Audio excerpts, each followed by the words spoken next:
হঠাৎ সেদিন অলোকদার ফোন, বললেন 10th মে অর্ণবের শুভ উপনয়ন, তোমরা আসছো কিন্তু।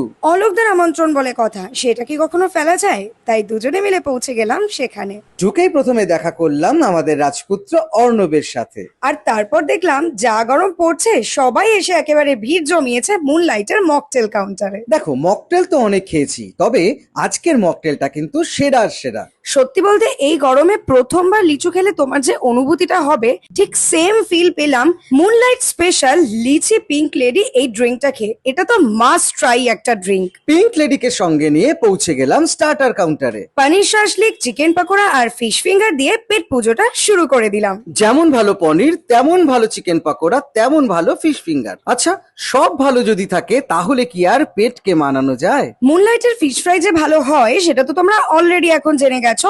দাঁড়াও দাঁড়াও, ফিশ ফিঙ্গারের কথা বলবে নিশ্চয়ই। সিরিয়াসলি, যেমন ফিশ ফ্রাই তেমনই কিন্তু মুনলাইটের ফিশ ফিঙ্গারও।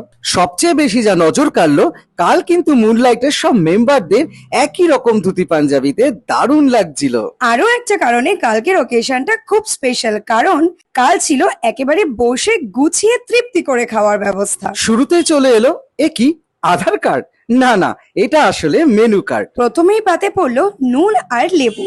আহা, এইরকম পরিবেশনের একটা আলাদাই তৃপ্তি। প্লেটের দখল নিল নরম নরম বেবি নান আর চানা মশলা। নান চানা মশলা চটপট সেরেই এবার নিয়ে নিলাম চিকেন স্যাটে। দেখেই তো বুঝতে পারছো কতটা অসাধারণ লাগছে, আর ততটাই অসাধারণ ছিল এটা খেতেও। স্যালাড সহযোগে চিকেন স্যাটে, আহা কি যে খেলাম। এবার থালায় পড়লো বাঙালির সবচেয়ে প্রিয় গরম গরম দেরাদুন চালের ভাত, সবজি দিয়ে মুগ ডাল আর ঝিরিঝিরি আলু ভাজা। তার সাথে যখন একটু লেবু চিপে নিলাম, সেই অসাধারণটাই হয়ে গেল কিন্তু দুর্দান্ত।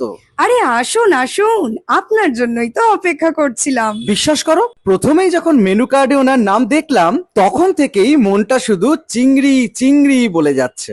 সাইজে আর টেস্টে অতুলনীয় হলো আমাদের এই মুনলাইট স্পেশাল চিংড়ি মাছের মালাইকারি। এই স্বাদের কিন্তু কোনো ভাগ হবে না। এই বলতে বলতেই প্লেটে চলে এলো কাশ্মীরি পোলাও সহযোগে মাটন লাবাবদার। আহা, সেটাও যে অসাধারণ হয়েছিল। শেষ পাতে এখনো আমের চাটনি, পাঁপড়, মালাই চমচম, কালাকাঁদ বাকি আছে তো। খেতে তো হবেই। একটা ব্যাপার জানো তো, মুনলাইটের এ টু জেড কোনো আইটেমই কিন্তু তোমরা ছাড়তে পারবে না। আর শেষে আইসক্রিম পান। আইসক্রিমটা খেয়ে ঠান্ডা হতে হতেই পান মশাই সেজে গুজে চলে এলেন হাতে। বেনারসি পান, তাও যদি আবার এত সেজে গুজে থাকে, তাহলে তারও তো একটু ফটো ভিডিও সেশন করতেই হবে। সত্যি, শুরু থেকে শেষ সবেতেই কিন্তু মুনলাইট 100-এ 100।